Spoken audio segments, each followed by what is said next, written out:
Muy buenas, soy Jairo Alejandro Cisneros Orozco, alumno de la Universidad Nacional de Loja. Actualmente estoy cursando el cuarto ciclo de la carrera de Ingeniería Ambiental. Este video es para la materia de genética, es de un trabajo extra sobre explicar algún tema visto en el ciclo. El tema que yo elegí el día de hoy trata sobre la división celular. Bien, es necesario entender. Para poder entender la división celular, es necesario entender las fases del ciclo celular, las cuales se dan como el G1, la cual es la responsable del crecimiento de la célula. También tenemos la fase S, la cual es la responsable de duplicar el material genético, es decir, aquí se duplica el ADN o la replicación del ADN. Y tenemos también la fase G2, que aquí en la célula se prepara para dividirse. Para esto se produce una síntesis de proteínas.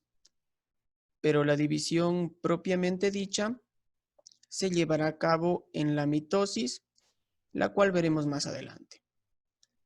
Todas estas fases corresponden a lo que denominamos como interfase. Ahora vamos a tratar la división celular. Y dependiendo si la célula es somática o sexual, va a ser mitosis o meiosis. Ahora todas las células madre, tanto en la mitosis como en la meiosis 1, en este caso, van a tener en su núcleo 46 moléculas de ADN, antes de duplicarlo, obviamente. Entonces, una célula normal en reposo, es decir, antes de que se duplique, su material genético, pues, es una célula diploide. Una célula, antes de que realice la duplicación, la replicación del material genético, se la conoce como una célula diploide. Para comprender lo que quiere decir esto, vamos a ver lo que es nivel de ploidía. El nivel de ploidía básicamente es la cantidad de juegos de cromosomas que tiene la célula. Una célula puede ser haploide, lo cual normalmente se relaciona con la meiosis y se grafica como n igual al número de cromosomas. N igual al número de cromosomas. O también puede ser diploide, lo cual se grafica como 2n igual a la cantidad de número de cromosomas. Ahora, ¿de qué va a depender de que sea haploide o diploide del juego de cromosomas? Una célula haploide va a contar únicamente de cromosomas, de un juego de cromosomas. Es decir, va a tener un cromosoma 1, un cromosoma 2, un cromosoma 3, por ejemplo. Por ende, esta célula haploide tendrá 3 cromosomas y lo graficaríamos como n igual a 3. En nuestro organismo tenemos células haploides con 23 cromosomas que después veremos. Bien, en cambio las células diploides van a tener, tal como su nombre lo dice, 2 juegos de cromosomas que parten del cromosoma X1, cromosoma prima 1, del cromosoma 2, cromosoma 2', del cromosoma 3, cromosoma 3', y en este caso se graficaría como 2n igual a la cantidad de cromosomas, que en este caso tenemos 6 cromosomas. Eso es una célula diploide, por lo que nunca va a tener un número impar de cromosomas, porque siempre son 2 juegos de cromosomas. El cromosoma como tal y el cromosoma primo. Bien. Y aquí es importante conocer el concepto de cromosomas homólogos. Un cromosoma homólogo serían 2 cromosomas semejantes, pero que expresan distintos alelos. Vamos a ver a lo que se refiere esto. Un ejemplo de esto sería el cromosoma 1 y el cromosoma 1'. Ambos se expresan para el color de ojos, para color de ojos. Y cromosoma 1', bueno, ambos se expresan para el color de ojos. La diferencia está en que los alelos son diferentes. ¿A qué me refiero con esto? Es decir, a que el cromosoma 1, por ejemplo, va a codificar el color de ojos marrones, mientras que el cromosoma 1' va a codificar el color de ojos, pero en este caso azules. Entonces, estos serían cromosomas homólogos, es decir, el cromosoma homólogo del cromosoma 1 es el cromosoma 1'. Bien, nosotros sabemos que en la fase S ocurre la replicación del ADN y obtendríamos dos cadenas de ADN. Entonces, estas cadenas de ADN van a compactarse en la fase G2. Entonces, lo que tendremos ahora son dos moléculas de ADN compactadas, que vamos a pasar luego a conocer como cromátidas. Esas dos cromátidas van a estar unidas por un centrómero, lo que nos daría que los dos cromátides juntas forman el cromosoma. Por ende, un cromosoma tiene dos moléculas de ADN, porque una cromátida está conformada de la compactación del material genético, en este caso del ADN. Bien, otra parte importante es que el centrómero, en el centrómero se va a fijar unas proteínas llamadas cinetocoros. Y estos cinetocoros van a unir las fibras del luso mitótico, ¿no? O sea, las fibras del luso mitótico, que son las que muestro en pantalla, estoy marcándolas con una flecha roja, son las que se van a unir al luso mitótico. Ahora bien, ¿qué son las fibras del luso mitótico? Son fundamentalmente microtúbulos, las cuales van a separar las cromátides. Estas fibras son de tres tipos. Tenemos las fibras de Laster, que están dirigidas hacia los polos. Tenemos las fibras polares, que son aquellas que no se unen al centrómero del cromosoma. Y por último tenemos las fibras cinetocóricas, las cuales se van a unir a los cinetocoros y van a traccionar, o sea, van a romper prácticamente el centrómero, y las cromátides las dirigirán hacia ambos polos, hacia los extremos opuestos. Ahora bien, nosotros en nuestro organismo tenemos células somáticas y células sexuales. Células sexuales son los espermatozoides y el óvulo. Entonces, las células somáticas van a ser diploides y van a tener un total de 46 cromosomas, de los cuales 44 van a ser autosomas, como podría ser el color de ojos, el tipo de, no sé, el color de cabello, está bien, forma de cabello, lacio, rizo, a eso me refiero, con los autosomas.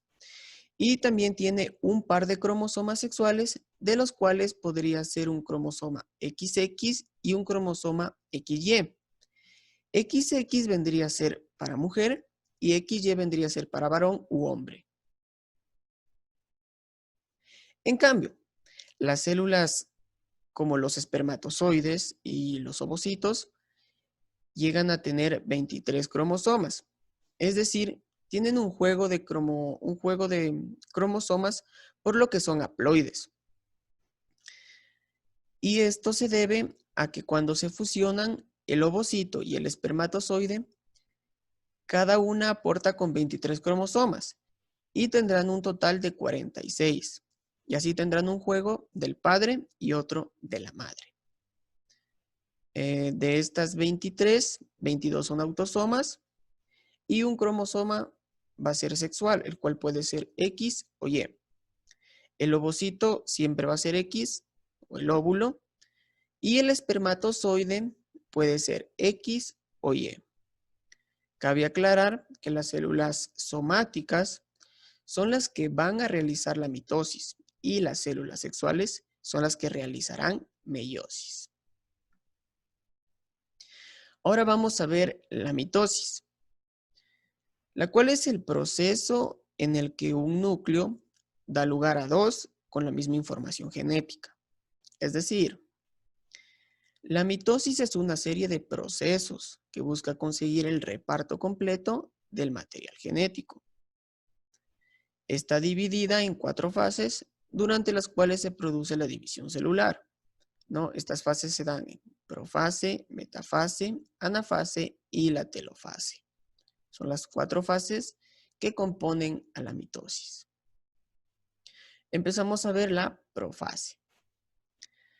Aquí el ADN se condensa y forma el cromosoma. Como el material genético se encuentra en el interior del núcleo, se debe degradar la membrana que lo envuelve, la membrana nuclear, y se genera el uso mitótico, el cual es la estructura de microtúbulos que ya habíamos hablado anteriormente, los cuales se unían a los centrómeros. Los centrómeros, que son las uniones de los cromosomas, de las cromátidas, para formar el cromosoma. Bien, ahora vamos a pasar a la metafase. ¿Qué pasa aquí? Aquí es cuando los microtúbulos ya se unen al centrómero, pues se alinean, ¿no? Se da la alineación en el centro de la célula. Este es el punto en el que se separa el contenido genético. Ya se da la separación total del contenido genético, ya que ya se desvaneció, desapareció la membrana nuclear. Y se observa que los cromosomas, ¿no?, se alinean perfectamente en el ecuador o en el centro de la célula, para posteriormente dar paso a la anafase. Bien, la anafase. Aquí se ve cómo actúa el uso mitótico, separando las cromátidas hermanas y llevándolas a los polos opuestos. Ahí está el uso mitótico. Son esos microtúbulos que hablábamos anteriormente, ¿no?, los cuales se unen a los centrómeros. Y se da la separación de las cromátidas. Bien, de esta forma se consigue tener el mismo contenido genético en las dos nuevas células. Por último, se da paso a la última fase de la mitosis, la cual es la telofase. Una vez separados a lados opuestos, los cromosomas se descondensan en su forma habitual y se regenera el núcleo en este caso, que los contiene. Se da la formación de la membrana nuclear y se forma el núcleo ya como tal. Junto a esto, se produce la citocinesis. ¿Qué es la citocinesis? Pues es la partición en dos células, la que divide a dos células. El resultado final de la mitosis nos da la formación de dos células hermanas. Esto debido a que tienen el mismo contenido genético. Por eso se dice que son células hermanas, son prácticamente iguales.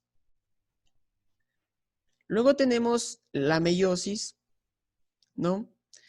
La meiosis presenta las mismas características, las mismas 4 fases que la mitosis. La profase, la metafase, la anafase y la telofase. Pero no sucede de la misma manera. Además, la meiosis realiza 2 divisiones celulares seguidas, lo que explica que sus resultados sean 4 células haploides. Tenemos en este caso, pues, la meiosis 1 y la meiosis 2, debido a las 2 divisiones celulares seguidas que produce la meiosis. Procederemos a ver la meiosis 1, iniciando por la profase 1. Aquí los cromosomas homólogos están muy próximos, ¿no? Y esto permite a que se dé el intercambio de partes entre ellos como si estuvieran cambiando cromos, ¿no? Se intercambian partes de ellos, parte del material genético, lo cual este mecanismo sirve para generar más diversidad genética en la descendencia. Mientras se degrada el núcleo y se genera la vía de transporte de los cromosomas al uso mitótico. Bien, ahora pasaremos a la metafase 1. La metafase 1 ocurre cuando los cromosomas son unidos al uso mitótico. Aquí están. Los cromosomas se unen al uso mitótico. Esto nos abre paso a la anafase 1, que una vez ya preparados en la metafase, ubicados en la línea ecuatorial, en el centro de la célula, pues ya se abre paso a la anafase, y en la anafase es cuando estos se separan, ¿no? Cuando se da la separación de los cromosomas homólogos y no las cromátidas hermanas en este caso. Cosa que ocurre en la mitosis, ya que una vez separados, ya que aquí ya hubo intercambio en la profase, ya hubo intercambio genético, ¿no? Si recuerdan, había ese pequeño cambio, ese pequeño trozos que intercambiaban las cromátidas, por ende ya son homólogos, ya no son iguales. Una vez separados, pues empieza una rápida telofase 1, donde solo ocurre la citocinesis, es decir, se da la separación en dos células. Sin tiempo más, estas nuevas células entran en una segunda división celular, lo cual vamos a conocer ya como la meiosis 2, ¿no? La segunda fase de división celular que se encuentra dentro de la meiosis. Bien, en este momento de las fases de la meiosis tenemos dos células diploides, pero las parejas de cromosomas son las réplicas, salvo por las partes intercambiadas, obviamente durante la profase 1, ¿no? Que ya habíamos visto que intercambiaban partes. Bien, y no la pareja original también, ya que lo que se ha separado son los cromosomas homólogos. Aquí, como se trata de dar una nueva división celular, el ciclo es el mismo con alguna diferencia. Y esta fase se parece más a lo que ocurre en una mitosis. Durante la profase 2 se vuelve a formar el uso mitótico y ahora durante... ¿Se va a formar el uso mitótico? Perdón. Para que en la metafase 2 se une a los cromosomas por su centro, ¿no? El uso mitótico se une ya en la metafase 2 al centro, el centrómero, y ahora sí, durante la anafase 2 se van a separar las cromátidas hermanas hacia los polos opuestos, para finalmente dar apertura, abrir paso, ¿ya? A lo que sería la última fase de la meiosis 2, la telofase 2. Y aquí es donde ya se forma el núcleo para contener el contenido genético. Y se produce la separación de las células. Se produce la separación de las dos células mediante la citocinesis, como ya lo habíamos visto anteriormente también en las anteriores divisiones celulares. Y obtenemos como resultado final 4 células haploides. ¿Ya que? ¿Por qué 4 células haploides? Obtenemos 4 células haploides, ya que cada una solo tiene una copia por cromosoma, ¿no? Entonces aquí el objetivo que se ha alcanzado a largo plazo de las fases de la meiosis de esta división meiótica es el de generar unas células haploides, llamadas gametos. ¿Recuerdan los gametos? Conocidos también como espermatozoide o óvulo. Esos son los gametos. Son células haploides. Si recordamos, tenían 23 cromosomas cada uno. ¿Y ahora por qué? Pues para que puedan originar un nuevo organismo, ¿no? Esto es fundamental de la reproducción sexual. Por eso las células sexuales se caracterizan por la realización de la meiosis. Entonces, aquí en la reproducción sexual se da la capacidad de que dos individuos de la misma especie puedan tener descendencia emparejando su contenido genético. La unión de el espermatozoide, el homocigoto masculino y el homocigoto femenino, espermatozoide y óvulo, ambos aportan 23 cromosomas.